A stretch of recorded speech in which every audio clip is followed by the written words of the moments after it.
Yan umano ang napala ng mga magnanakaw ng kaban ng bayan. Ito sa ngayon ang isa sa mga isiniwalat ni Atty. Harry Roque na umunoy ang pang-apat na impeachment invalid laban kay Vice President Sara Duterte. Ito sa ngayon ang isa sa lutas ang panibagong pahayag ni Atty. Harry Roque.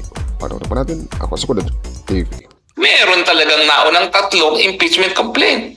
Lahat naman yan, sumusunod kitambi. Ba't hindi nyo sinabi sa kanila, wag muna kayo maghain. Masyado kayong eager beaver, masyado kayong publicity hungry. Antayin nyo muna ang panahon na meron na tayong sapat na numero bago tayo maghain. Pwede naman yun eh. Dahil lahat naman sa dami naman ng mga perang sinalpak sa kanilang mga bunganga, susunod naman yan sa order ng speaker. Hindi nila ginawa yun. Pinayaan nila yung kanilang mga ogre. Alam mo naman, sige, siguro, kada ang mga dilawan, nagsampa, wow, Merry Christmas, ang daming pera.